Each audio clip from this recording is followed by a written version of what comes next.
오늘 말씀 창세기입니다. 5장. 창세기 5장 21절에서 24절.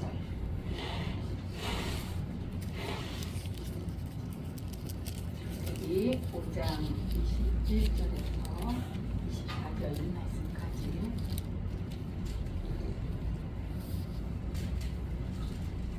우리 같이 한 목소리로 받들어 읽겠습니다. 에녹은 65세에 무두셀라를 낳았고 무두셀라는 300년을 하나님과 동행하며 자녀들을 낳았으며 그는 365세를 살았더라. 에녹이 하나님과 동행하더니 하나님이 그를 데려가심으로 세상에 있지 아니하였더라. 아멘. 오늘 우리가 읽은 창세기 5장 말씀은 아담의 족보입니다. 아담이 누구예요? 우리 최초 인류의 조상이 아담입니다. 그 아담의 후손이 소개되어 있다는 것입니다. 자, 우리가 아담의 자손을 생각해 보면 아담의 큰 아들은 누구예요? 가인입니다. 둘째 아들은 누구예요? 아벨입니다. 그러면은 가인과 아벨이 나와야 되는데 그렇게 되지가 않고 오늘 이제 그렇게 되어 창세기 5장에는요 보면은 한번 볼까요? 5장 3장에 보면 아담은 130세에 자기의 모양과 자기의 형상과 같은 아들을 낳아 이름을 셋이라 하였고, 그러니까 가인의 큰아들 아담의 큰아들 가인의 이름이 들어가 있지 않아요. 둘째 아들은 없어요. 왜 없어요? 가인이 형이 동생을 죽였기 때문입니다. 그러면 동생은 없으면 아벨은 없어서 안 들어갔지만 가인은 살았으니까 아담의 족보에 장남으로 당당하게 올라가야 하는 게 맞습니다. 그렇죠? 그런데 오늘 족보에 보니까 그 가인은 들어가 있지 않았다라는 것입니다. 그럼 우리가 여기서 잠깐 생각해 볼 것인데 하나님이 지으신 그런 가인과 아벨 두 형제가 왜 싸워서 형이 동생을 쌓아서 죽였을까, 그런 생각을 우리는 잠시 해보게 됩니다. 어느 날 성경이 말씀하시기를 어느 날 큰 형 가인과 아벨 동생이 하나님 앞에 예배, 옛날에는 제사, 오늘날로는 예배를 하나님 앞에 드렸는데 예배님께서 형 가인의 제사 예배는 받지 아니하시고 동생 아벨의 제사 예배는 받으셨다라고 되어 있습니다. 여기에 격분한 형 가인이 동생 아벨을 격분해서 죽였다라고 이렇게 성경은 말씀하고 있습니다. 그러면 도대체 어째서 뭐가 하나님은 왜 형의 예배는 안 받으시고 동생의 예배만 받으셔서 형으로 하여금 격분해가지고 동생을 죽게끔 했을까? 그거에 대해서 성경 히브리서 11장에는 뭐라고 말씀하시냐면요, 믿음으로 아벨은 가인보다 더 나은 제사를 하나님께 드렸다라고 되어 있습니다. 그러니까 더 나은 제사를, 더 나은 예배를 드렸다라는 것이죠. 자, 우리가 그 구약에 보면은요, 하나님 앞에 예배를 드릴 때에 먼저 번제를 드립니다. 번제라는 건요, 통으로 가죽만 벗긴 상태에서 통으로 짐승을 태워 하나님 앞에 연기로, 향기 나는 연기로 드리는 그러한 제사가 번제입니다. 그러니까 이 말씀은 뭐냐면요, 나는 하나님 앞에 설 수 없는 죄인입니다. 그래서 내가 죽어야 합니다. 그런데 내가 죽을 수 없으니까 내 대신 이 동물이 통째로 불살라지면서 하나님 앞에 나아갑니다라는 이런 뜻의 그러한 예배가 번제입니다. 그래서 구약에 보면 화목제라는 게 있는데, 화목제라는 것은 말 그대로 하나님과 인간 사이에 막혔던, 죄로 막혔던 관계를 뚫는 화목하는 제사, 또 사람과 사람 사이에도 막혔던 그러한 원망과 시비가 있던 것을 화목으로 푸는 그러한 제사, 그러한 예배를 드릴 때 어떻게 드리냐면 화목 예배를 먼저 드리는 게 아니라 먼저 번제를 먼저 드리고 난 다음에 화목제를 드리게 되어 있습니다. 그러니까 이 말은 무슨 말이냐면 우리가 하나님 앞에 예배를 드림에 있어서 먼저는 내 자신이 누구인가를 하나님 앞에 먼저 고해야 된다는 거죠. 하나님, 나는 주인입니다. 감히 하나님 앞에 설 수 없습니다. 나는 죽어야 합니다. 그런데 내가 죽지 못하고 대신 이 동물을 주님 앞에 태워드립니다. 그 다음에 화목 제물의 제사를 드리는 것이 순서입니다. 그런데 아마도 이 아벨의 제사는 아벨은 짐승의 그 양의 새끼로 제사를 드렸거든요. 그러니까 아벨의 제사 속에는 하나님 앞에 그와 같은 고백이 있었던 것 같습니다. 하나님, 나는 하나님 앞에 설 수 없는 죄인입니다. 내 대신 이 동물이 희생이 당했습니다. 이걸 받아주시고 나를 긍휼히 여겨주세요라는 아벨의 고백이 있는 예배였을 것이고, 가인은 하나님 앞에 아주 기가 막히게 잘 된 농산물을 가지고 하나님 앞에 하나님, 나는 이렇게 농사를 잘 짓는 이런 농사꾼입니다. 하나님, 이걸 받으세요 하고 드렸던 것 같습니다. 그런데 하나님이 보시되 하나님, 먼저 너는 내 자신을 알아야 된다. 우리가 오늘날도 이곳에 나오는 이제 이것이 그 아벨의 제사가 후에 십자가에서 우리 대신 죄를 받으시고 죽으신 예수 그리스도를 증거하는 그런 예표가 됩니다. 그러니까 오늘도 우리가 이렇게 하나님 전에 나왔지만 내가 예배를 드린다고 해서 내 예배를 하나님이 다 받으신다라고 생각하시지 마시고, 과연 나의 예배는 가인의 예배인가 아벨의 예배인가를 먼저 생각해 보셔야 된다는 거죠. 가인의 제사는 뭐였어요? 가인의 예배는 하나님, 나는요 이렇게 아주 엄청난 일을 했어요. 하나님, 이거 보세요.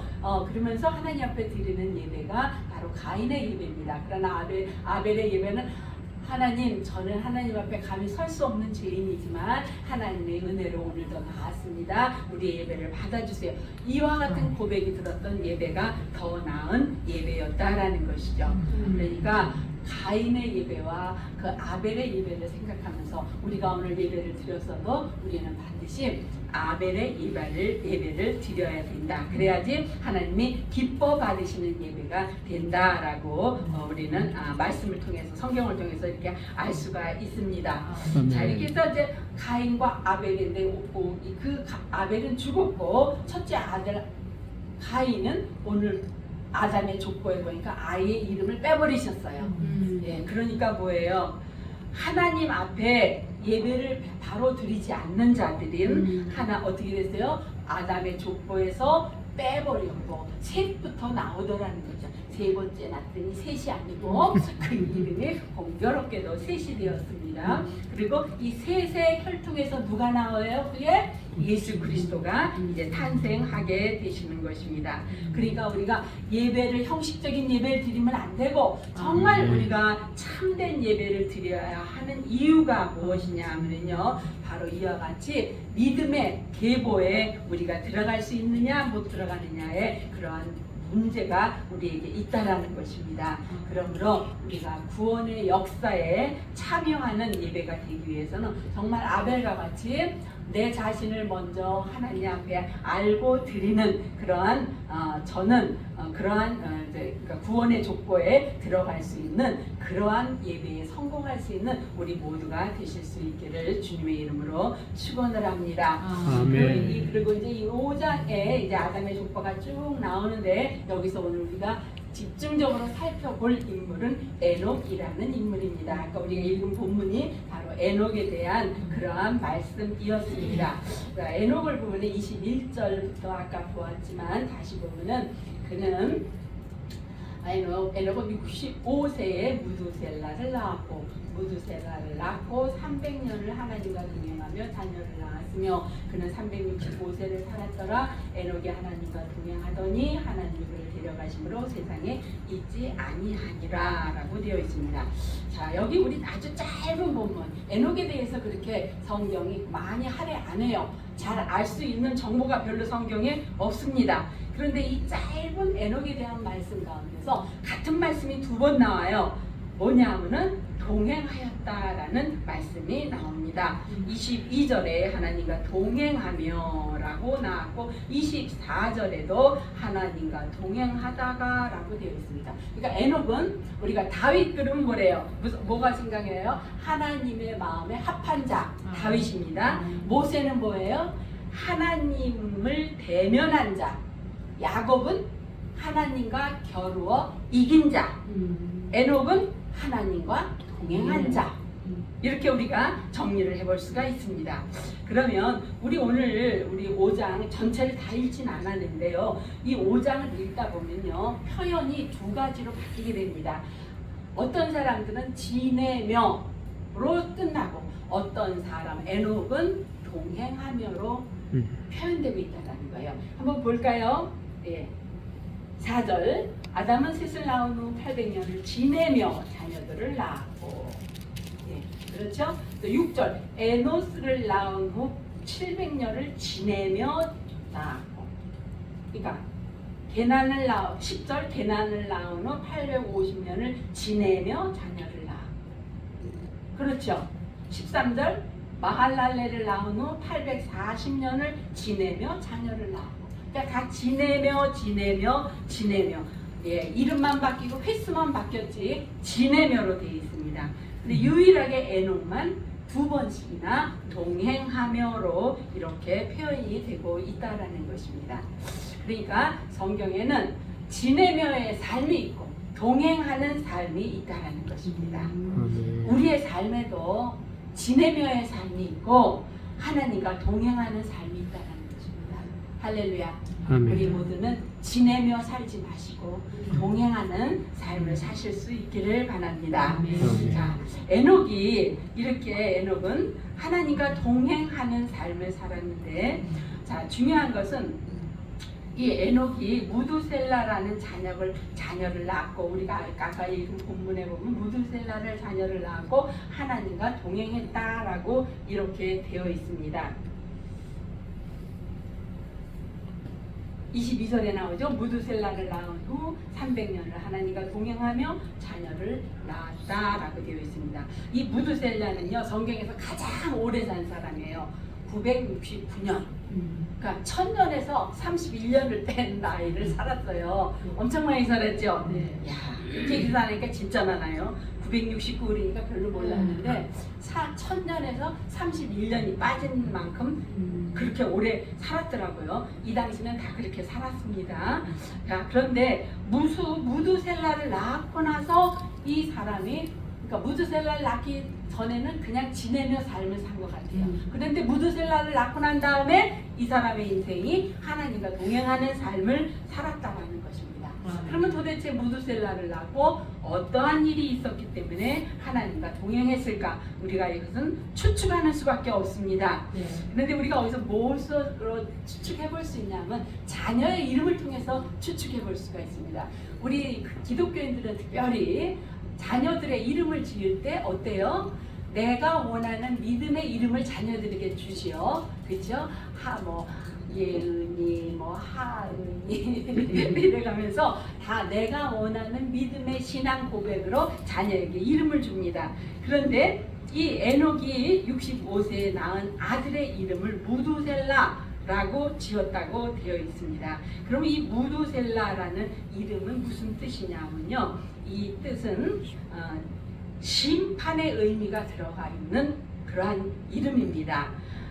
그러니까 최후의 방어병, 그러니까 자기 아들 무두셀라가 마지막 방어병이다라는 뜻입니다. 그러니까 뭐예요? 하나님의 심판의 의미가 들어갔다라는 거예요. 그러니까 이 아들이 죽으면 마지막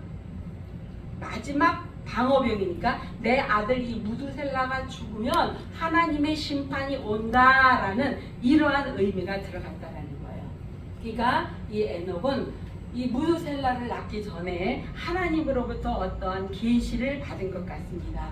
그래서 자기가 낳은 아들의 이름을 무두셀라라고 지으면서 내 아들이 이 땅의 최후의 방어병이 될 것이다 내 아들이 죽는 날 이 땅에 인류의 심판이 올 것이다 라고 그러한 의미의 이름을 줬다라는 것입니다. 그래서 정말 그 무두셀라가요, 그러니까 에녹은 이미 죽었고 그 아들 무두셀라가 909년을 살고 죽은 그 해에 바로 노아의 홍수가 시작이 되었다라는 것입니다. 그러니까 에녹은 자기 아들의 이름을 지으면서 하나님의 심판을 보았던 것입니다. 그러니까 에녹을 낳고 무두셀라라는 이름을 아들을 이르면서 무두셀라야 무두셀라야 이름을 부를 적마다 하나님은 반드시 이 땅을 심판하실 것이다 라는 생각을 하니까 함부로 살 수가 없었던 것입니다. 그러니까 경건하게 하나님과 동행하는 삶을 살 수밖에 없었다라는 것이죠. 그러니까 이 세상의 마지막 날을 예감하면서 그러면서 경건하게 하나님과 동행하는 그러한 삶을 살았다라는 것입니다. 그렇게 우리가 추측을 해볼 수가 있습니다. 그럼 오늘 우리도 똑같은 그러한 삶을 살아야 된다는 거죠. 우리가 이 땅에서요, 세상 돌아가는 대로 내 가족 현재 잘 먹고 잘 살고 죽은 다음은 죽고 나야 봐야 알지 뭐 천국이 있는지 지옥이 있는지 하나님의 심판대가 있는지 내가 어떻게 알아. 예, 그리고 살면은 어떻게 해요? 그냥 앞뒤 가리지 않고 뭐 무조건 목적을 향해서 갈 수 있습니다. 그러나 하나님의 심판이 있다라는 것을 우리가 분명히 믿음으로 확신한다면 우리는 함부로 살 수가 없습니다. 경건하게 살아야 되고 하나님과 동행하며 살아야 되고 하나님이 원하는 삶을 살 수밖에 없다라는 것입니다. 그러면 우리가 하나님과 동행한다는 삶은 과연 어떠한 삶일까? 우리 결혼할 때 상대방을 뭐라 그래요? 동반자. 그렇죠? 뭐예요? 동반자는 뭐예요? 함께 걸어요. 어디를 향해서? 같은 목표를 보면서 같이 걷는 사람이 동반자입니다. 하나님과 동행한다. 똑같은 의미입니다. 하나님과 내가 같은 목표를 향해서 하나님과 함께 손잡고 걸어가는 것, 그것이 바로 동행한다라는 그러한 의미가 있다라는 것입니다. 그러니까 우리가 동행한다라는 것을 그냥 막연히 생각하지 마시고 결혼한 동반자와 같은 하나님과 결혼해서 하나님과 같은 목표를 향해서 걸어가는 그러한 자들이 그러한 것이다라고 생각하시면 동행한다라는 그런 의미를 우리가 좀 더 구체적으로 이 땅에서 알 수가 있습니다. 자, 이 땅에서는요, 우리가 잘하고 잘못하고 어떤 사람은 뭐 100번 잘못하고 어떤 사람은 한 번 잘못하고 그러나 그 사람이 100번 잘못하고 한 번 잘못했다고 하나님 심판대 앞에서 너는 좀 나아, 너는 좀 아주 못됐어, 이게 아닙니다. 하나님 앞에서는 한 번 잘못된 사람도 하나님의 그 정의 앞에 오르신 앞에서는 필요가 없는 것입니다. 다 잘못일 뿐입니다. 그러므로 우리는 어떻게 해요? 예수 그리스도의 피로 구속함을 받은 사람만이 오직 하나님의 그 나라에 임할 수 있다라는 것이죠. 그러니까 동행한다라는 것은요, 그냥 비가 오나 눈이 오나 기쁠 때나 슬플 때나, 예, 그 주례자 말씀대로 아플 때나 건강할 때나 늘 하나님과 동행하는 삶을 바로 동행한다라는 것입니다. 그러니까 내가 하나님 앞에 좀 자랑하고 싶은 일이 있을 때에도, 예, 그럴 때에도 떳떳하게 하나님 저 정말 잘했죠? 칭찬 좀 해주세요. 이것이 동행하는 삶이고, 못했을 때는 어떻게 해요? 아유, 못했으니까 하나님 뵙기 죄송하니까 오늘은 교회에 가지 말아야지. 그게 아니라 잘못했을 때도 교회에 나와서 주님 제가요 또 이렇게 잘못했습니다. 저의 연약함을 불쌍히 여겨주시고 긍휼히 여겨주시옵소서 하고 슬플 때나 기쁠 때나 잘했을 때나 잘못했을 때나 늘 하나님 앞에 나와 기도하는 모습. 에녹은 바로 그렇게 에녹이 300년을 하나님과 동행했다고 해서 에녹이 죄를 한 번도 안 졌다는 얘기가 절대로 아니에요.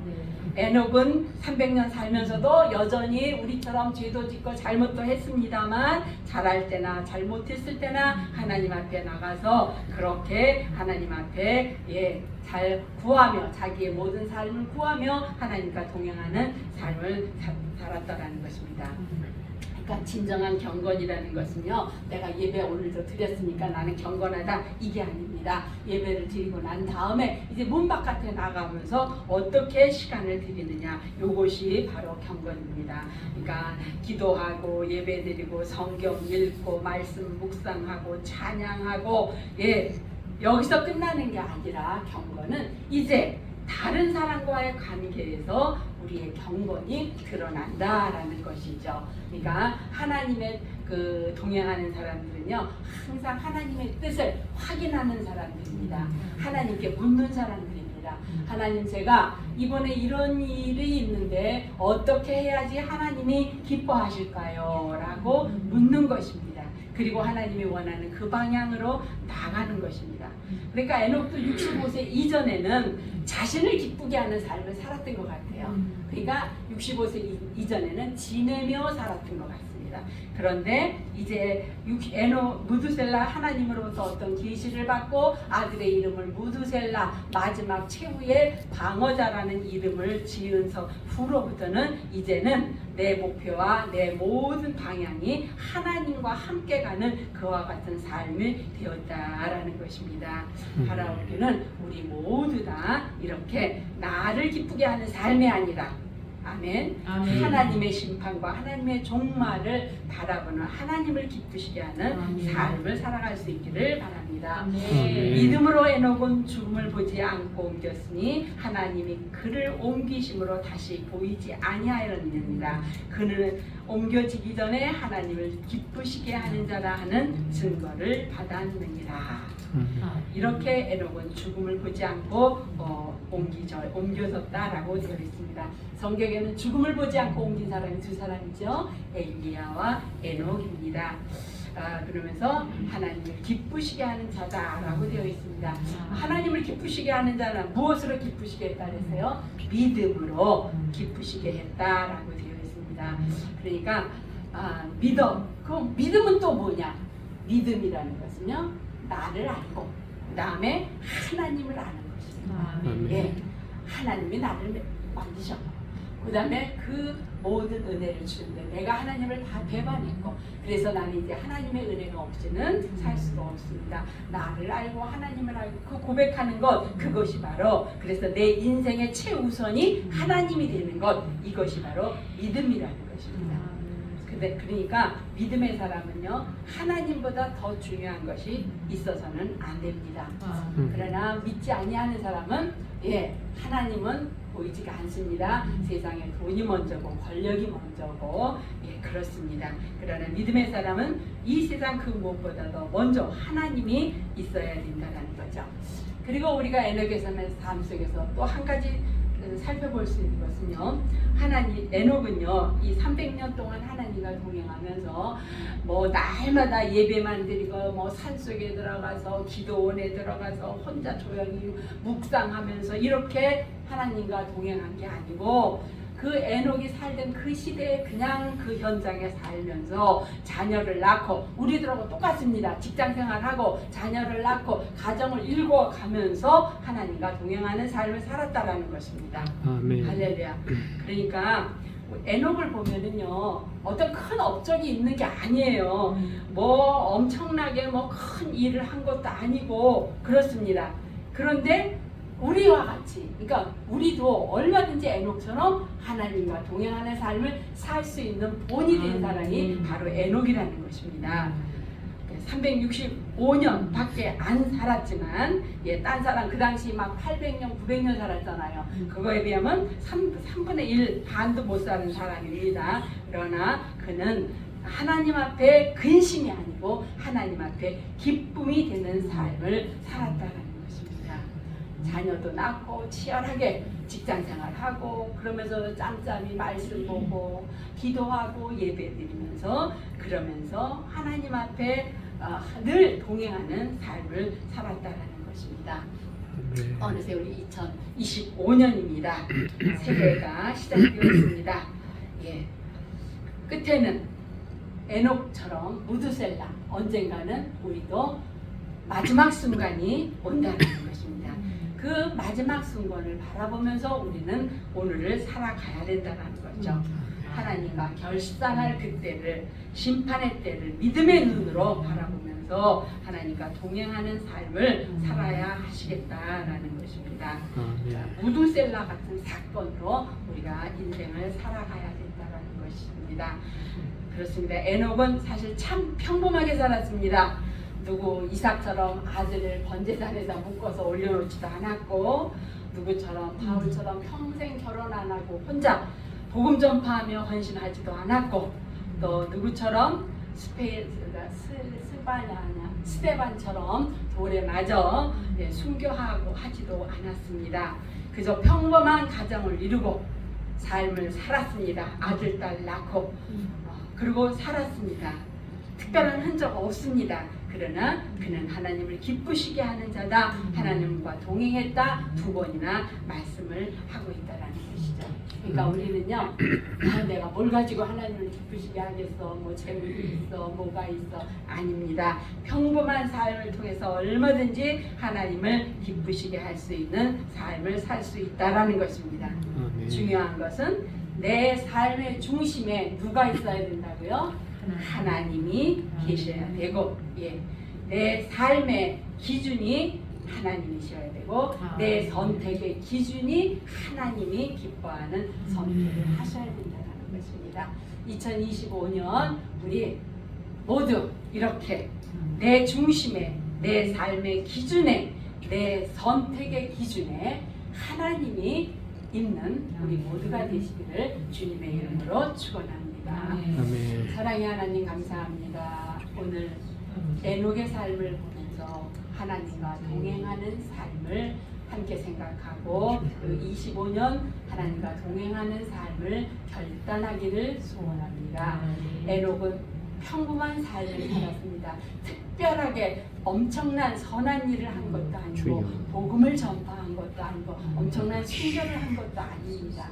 그러나 평범한 삶 속에서 순간순간 동반자처럼 늘 의식하면서 동행하는 삶을 삶으로 내 삶의 모든 중심을 그분 중심으로 삶으로 하나님이 기뻐하시는 자다라는 칭찬을 받고 동행하는 삶을 살았습니다. 오늘 우리 25년을 시작하면서 우리 모든 성도들도 이와 같은 삶을 살기를 원합니다. 연약한 저희들을 불쌍히 여겨주시고 하나님과 동행에 합당한 자들로 인도하여 주시옵소서. 감사하오며 예수님의 이름으로 기도드립니다. 아멘.